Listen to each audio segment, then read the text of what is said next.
Mensuri Gakusei, thank you for tuning in to Mizuchi Dojo Radio, a weekly podcast featuring discussions between the best martial arts in Western New York on a variety of martial arts concepts. I'm your host, Bill Reynolds, and joining me today are these panelists. We have Kris Davison, training since January 2014, instructor at Pride Martial Arts, or sometimes, I don't know. Currently hosting, I think, an open mat night, 4th degree black belt in ITF Tae Kwon Do. We also have let's see, I'll put down Bill Lolo. He's been trained since 2021, green belt in Muli Wei. And we have Dylan Pinkham, training since he was 15 years old, school owner at Hana Center Martial Arts, 5th degree black belt in karate, 2nd degree black belt in jiu-jitsu, as well as a 2nd degree black belt in Tracy Kempo, and a 1st degree black belt in Kyoshoru Kempo, and a black belt in judo. Founder of the Muli Wei system. And by the way, ladies and gentlemen, this episode is brought to you by the Mojo Dojo Hana Center. Hana Center, located on 791 Center Street in Lewiston, New York. Their phone number is 716-940-8024. Their instruction is in Muli Wei martial arts, and they also provide Vinyasa yoga. If you want more information on this and or our panelists, feel free to check them out in our show notes. Gentlemen, the topic for this evening is on what in Japanese or Okinawan martial arts we refer to as hidden techniques. These are techniques that are folded in, obscure, very close quarters, all sorts of things. We're basically hard for somebody not in the fight to actually have seen or know has occurred. And I guess the question is here: to what degree do you train in these, and how, and what do you think about them if you don't, or even if you do, what do you think about them? So I think we had Master Davison. You said you would start us off on this one. So Hajime. Yes, sir. Thanks, Bill. So as far as hidden techniques, a lot of people associate Taekwondo with big flashy kicks and, jumps and very acrobatic maneuvers. But there's also some very subtle techniques, mostly hand techniques, that if you're not training in the system or you haven't had them demonstrated on you before, you wouldn't have come across them and wouldn't really understand what they're used for. An example would be in one of our forms, we perform a right uppercut, but instead of a traditional, knuckles first, we bring up the center knuckle, which is designed to inflict more damage on the soft bits that we're striking. There's that. We have some subtle elbows mixed in that really look like punches, but when we demonstrate, okay, this is what this is really for, it's actually an elbow strike. Like I said, a lot of people associate Taekwondo with very distance-oriented fighting, but there's actually quite a bit of infighting once we break down the kata and show move per move. And I'll leave that for my starting segment. Okay, thank you, Mr. Davison. I guess I'll move down my screen there. Dylan Sensei, thoughts? Yeah, thanks. So absolutely, we have we maximize every movement. We try to leave nothing wasted. No moment, no movement wasted. The moments are precious. Movements are precious. So for example, if we throw a punch, we're bringing it back and it's coming into a driving elbow. If we throw in a punch, we're coming back and we're hooking the back of the head. And as we hook the back of the head, we're bringing that back and we're bringing that elbow. We do have certain quote unquote softening techniques where if someone grabs us, we might find soft tissue. We might pinch the underarm where you got that sensitive stuff. And close quarters wise, you wouldn't see that. And in grappling situations, we may take what we call an eagle's beak, which, excuse me, I think is what Master Davison was referring to with the uppercut and the center knuckle. Yeah, yes, sir. So we'll do that. So if there's a front bear hug, we'll do that same motion right to the floating ribs to get that popping, that shock factor, which you might not necessarily see it if you're within a distance, but your opponent or the aggressor will feel it. A lot of our teachings is you need to feel it basis, because it's hidden. You wouldn't necessarily understand why are they falling down, because when we go for a takedown or whatever, we may apply pressure on the collarbone, which compresses our vertebrae or our neck, and that causes that to lock into to stop and lock in and crumble and collapse down. And from an onlooker, from a third party, they don't see it. They're like, "What? Why are you on the ground?" But yeah, so oftentimes I get, "Sensei, can I feel that?" Because I'm not seeing it. So yeah, I'll leave mine at that. I got something I can add to this, I think. So as a not a master, and this is Bill Lolo, for those who are not familiar with his voice. Thank you. You're a green belt currently in Muliway? Green belt, yes. Okay, go ahead. So as somebody that's not a master at this, like the rest of the panel here, and growing up and I'm not a master. participating in martial arts yet, it always was like absolute magic to see stuff happen, like in the movies or, and it's just like, wow, how did these guys do it? It's like some mythical, magical art. And then you see it, and maybe Dylan will show it to us or teach it to us. And it's like, I got to see that like 3, 4, or 5 times. I'm just missing it. There's such fast movements happening, and they're definitely hidden. And now I see the effectiveness of it. It's really kind of cool to see that.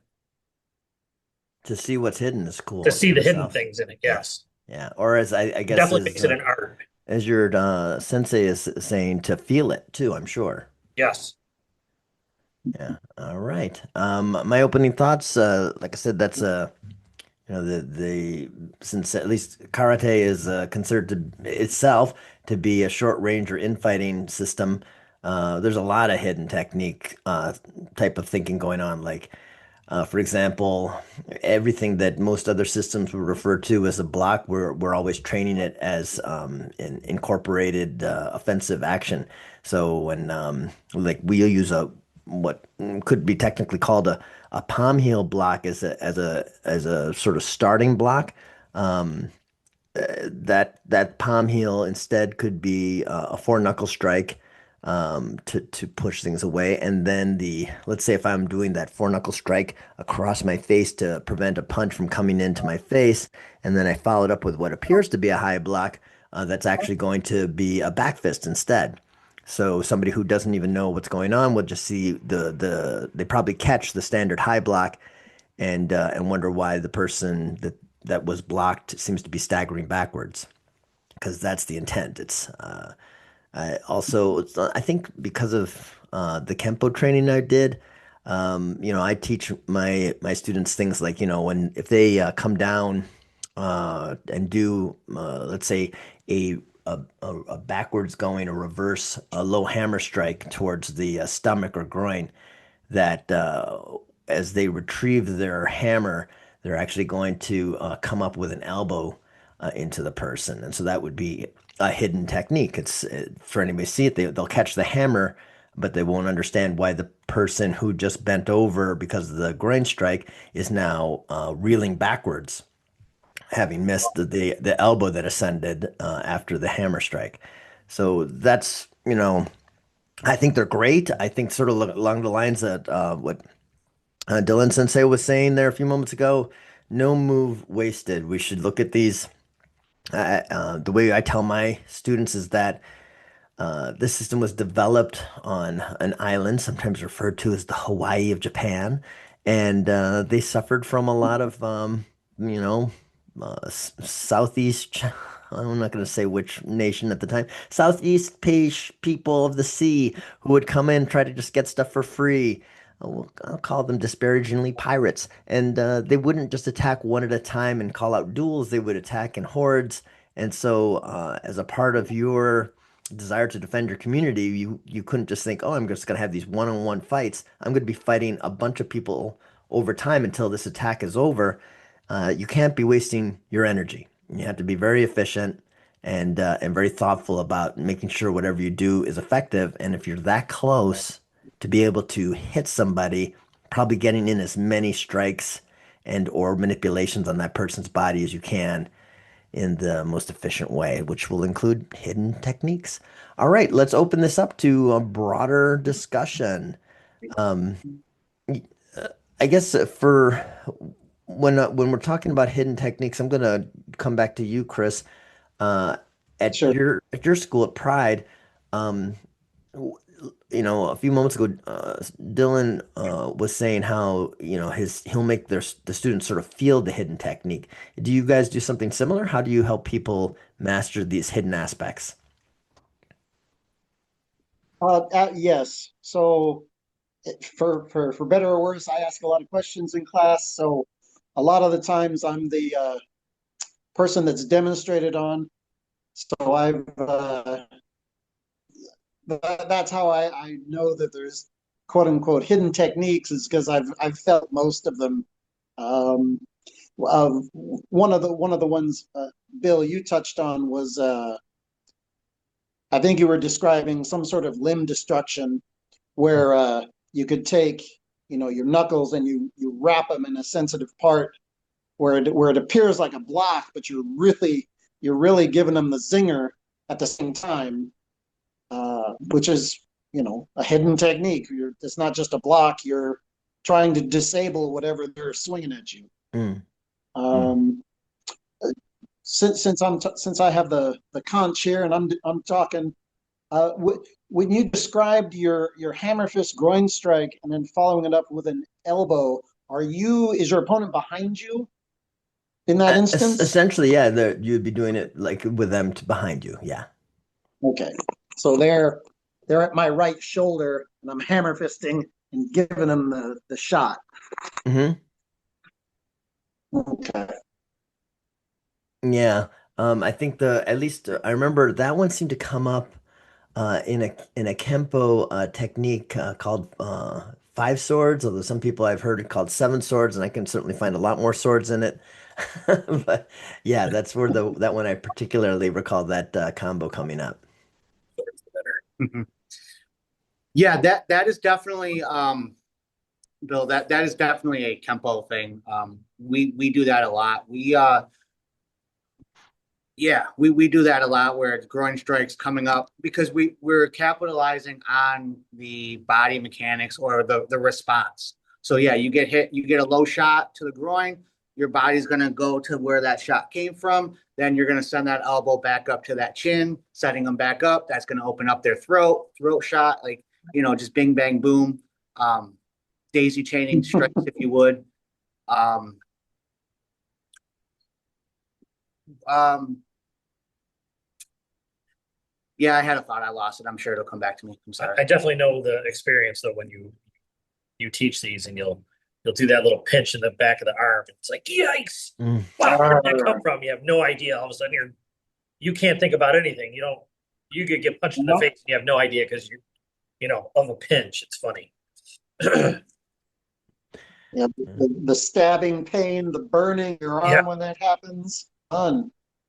Yeah, in fact, I just saw a video. I think they were, I think they were judoka. Maybe they were jujitsuka. I don't know. But either way, they're doing some grappling art. And the one lady had the other lady in a submission hold of some sort, with like it looked like a scissor hold on her neck and maybe an arm bar going on.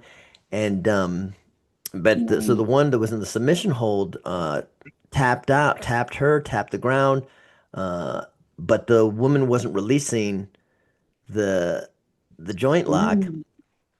And next thing you know, the woman who had the joint lock is like scooting away from that woman as fast as she could, holding her leg and screaming. And that's because, this is Too what bitter. Oh, she bit her. She bit her hard because Yep. you totally can bite people in those situations, but obviously normal rules don't allow for that. But this woman felt like the her opponent was already disregarding normal rules because she had submitted. She was like, "Okay, you got me. I don't want my arm to break." But the woman wasn't letting up, so she made her let up, which is an interesting and hidden move. It had to be explained, like because you couldn't see it. Her mouth was buried inside the woman's thigh when it happened, or actually her calf. So kosharu is a unique art, a unique form of kempo in the sense of um, it's not as it certainly can be strike heavy as your American kempo, your Parker or your Tracy kempos. Kosho is if we get if a straight on punch comes, we deflect, we move out of the way of it.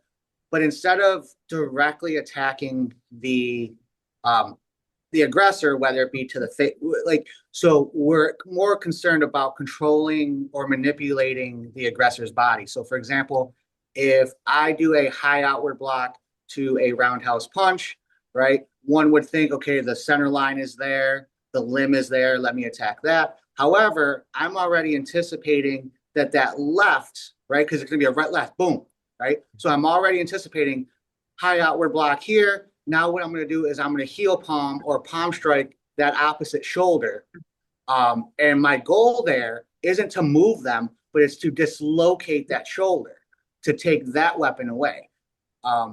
So to me, that's a unique concept to Kosho, where it's a strike, but where a lot of arts tend to focus on either the weapon at hand, meaning whatever hand they're using, they're worried about blocking that. They're worried about attacking that center line.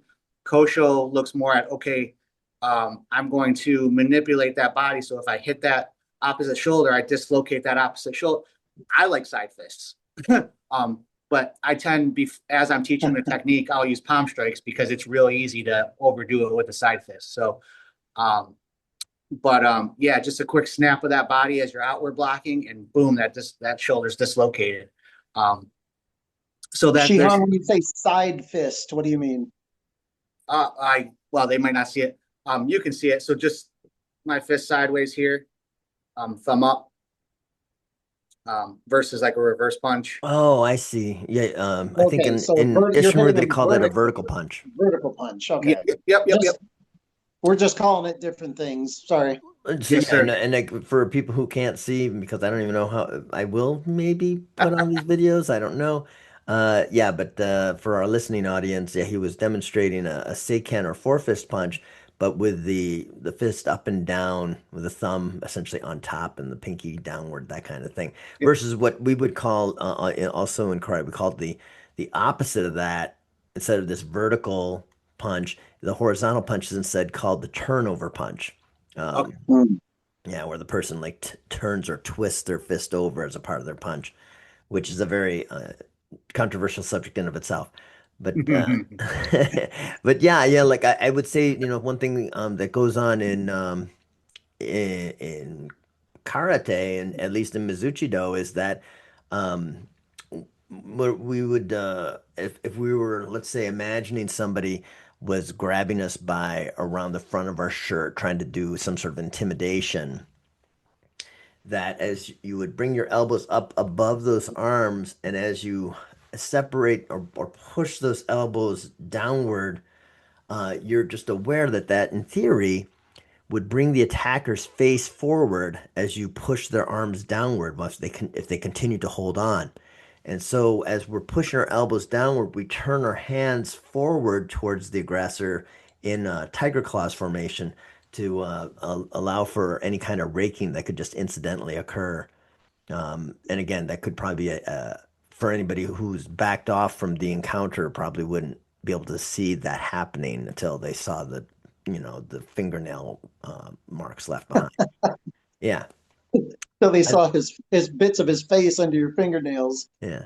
The other one too, like I don't know if you guys use this one, but we use something called the Sariuto inner wrist and versus the knife hand. So like the knife hand is usually thought of as the space between sort of like the bottom of the pinky and the end of the hand before the Right. wrist, right? That's the knife hand portion. Yeah. The Ceruto is that bony process you can feel at the bottom of that knife hand area. So one of the things that we train in is what appears to the outside observer as just a knife hand block or strike, but actually we're orienting to try to hit with the Ceruto with that inner rest bone. It's a Mhm. very different experience for the person who's throwing the attack. Then instead of hitting this sort of like softer flesh area to instead hit a bone area. Intriguingly, it's at least so far, none of us have broken that bone. So I guess it's pretty sturdy. But yeah, fun to use. Another sort of like a hidden technique. People are just not going to. They're not going to be able to see that. They're going as Dylan Sensei said, they're going to feel it and they'll know it. Right. Like what is it? I don't. Do you guys use a lot of shin bones for kicking people? Oh, yes. Yeah. People, bats, bags, whatever. Yeah, because I think that, sometimes it's like a lot of the kicks that you see in our forms, people mistakenly think that we're doing front kicks because the formation for the leg looks very similar to a front kick. But if you just bear in mind that for classical karate, we're imagining that when we're doing these kicks, that the person's actually too close for a front kick. And so Mm. you're not applying the ball of your foot to the opponent, you're applying your shin. And so, and I guess in theory, it's possible we're applying our knee instead. It just depends, I guess, on range. But Yeah. yes, that's some hidden stuff there. To get back to my original question to you, Kris, you were saying that you guys will the do you do the same thing that Dylan Sensei was saying that you guys practice drills where you can feel the hidden technique being used on you? Yeah, yes, yes. It's when we're investigating or exploring the self-defense applications in our kata, we'll go over, okay, we're going to go over this particular move, say a double knife hand strike in the kata. I can't put my phone down to show, but here and we show, okay, you're not blocking with your hand, you're giving them the outer side of your forearm and that little bony protrusion to give them a zinger on their attack. So yes, short answer, yes, to answer your question. Okay, interesting. Uh, okay, and do you? I guess this could. I'll send this to Dylan Sensei and Bill since he's training over there. Um, do you practice the feeling of hidden techniques solely in your practice of forms, or do you train them in the application of basics, quote unquote, and or in your actual fighting training? So we are heavy self-defense. We are heavily self-defense oriented. Our forms, I know we've mentioned before, are more of a self-exploratory. So once my students reach that level where um, cognitively and physically they're starting to really explore um, concepts and movements and stuff like that, then I welcome them to move, to flow, and put in the techniques and the movements as they perceive them. Um, so um, I don't instruct in set form or set kata. I use the forms in the kata as a sense of um, expression and exploration, if that makes sense. Um, so my students will feel it when we're doing the techniques or going over the concepts, if that answers your question. It sounds like you're saying that it for sure would come up when you are demonstrating self-defense measures, and I'm guessing it sounds like you're saying when you're working on basics, when you're the underlying components of your self-defense techniques. Yeah. So every day is the basics. The way that I the way that I teach is I teach the broader technique. So I'll go, okay, here's the technique, and then they'll get the mechanics of it, and then once they master the uh, the basic part of it, then we'll dive into the hidden things, 1, 2, 3 at a time, and then that's where the neural pathways, I see them start to fire, because now they've got the larger gross movement, because trying to give what I have found, trying to give all the fine details right up front is difficult and overloading. So my goal is always get the gross motor skill done, and then I'll give it to you piece by piece, and that's fun too, because what I found is that helps the student want to continue to learn, because every time they go, oh, it's like a brand new thing you just taught me. And that's my intention. Yeah, that's definitely light bulb moments. Yeah. Yeah. Yeah, I could say like I was talking to one of the students who's moving on to the second form that we teach, and she was remarking. She said, "Oh, this thing we're doing now seems a little bit more challenging or advanced than what we did in the last kata." And I go, "Yeah, that's the basic idea that you start off with more basic stuff, and then as the person gets more into the training and has been doing it a while, you can sort of introduce, either nuances or new versions of ways things are done and used." And totally with you. So, like for example, that Saryuto strike doesn't come up until I think our fourth, fifth kata, somewhere in there. It does. It's so initially, they learn knife hand, just regular knife hand, and the idea that they would use their inner wrist doesn't come up until, yeah, I think maybe it's the fourth one. Maybe I'm not sure. It's hard. I never like think about that, but I just know it comes later. That's not something that a beginner does or that you show them because it's a little bit too nuanced and fine motor, where like, gross motor is a lot easier to start. Uh, uh, Bill, did you have other thoughts on either how training works with regard to like learning hidden techniques? Well, like I touched on what Dylan, he said he likes to turn the topic into the broad, you know, this is a punch and a block and a response to that. And then one day he'll show us, oh, there's this other little thing. You just turn your hip a little bit and you do this, and something else just magically comes out of it. And then it ties into something else that he taught us a year ago. And it's like these light bulb moments come on, and he's right. It's kind of like fascinating that you can remember them, even though you didn't pick it up the first time you learned it, or the second or the third or the fifth time you learned it. But then it just, oh, I get it. That does that. And there's a reason for that thing now. And I didn't understand that reason before. I like those things. Those are one of my favorite parts. Right. Oh, we got a late addition into this episode. I guess that's the kind of neat thing that we're now recording these via Zoom. Joining us for the end of this episode is Sensei Rob Guida. He's been training since we'll say 2010. It's actually been obscured by the military.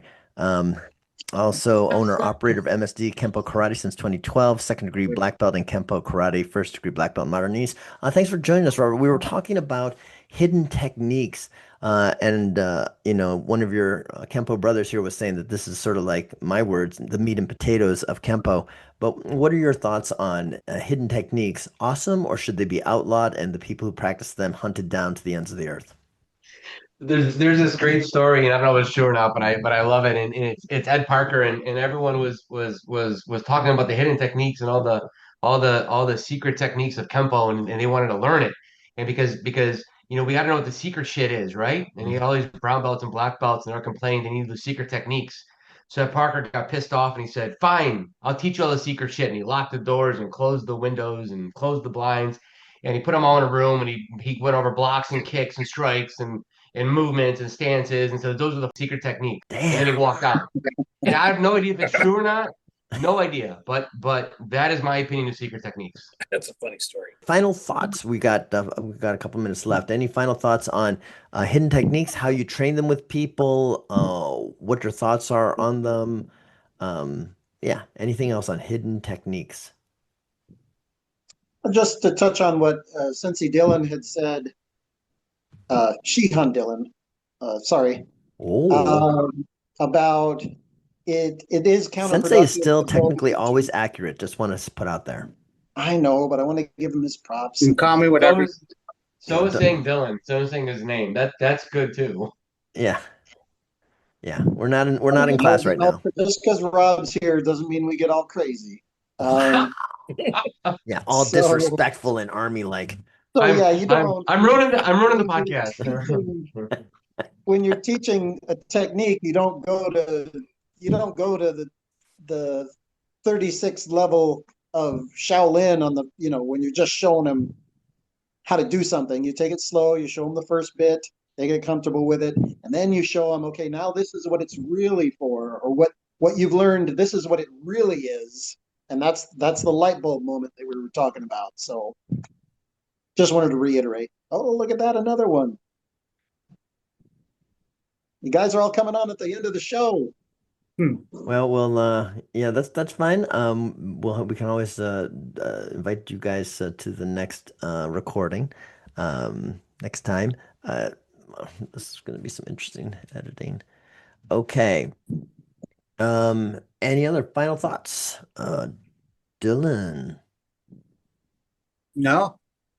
Nope. This is the way you should. I should never ask your final thoughts. You always go, nope, I said everything I want to say. Well, I don't want to read it. Yeah. So yes.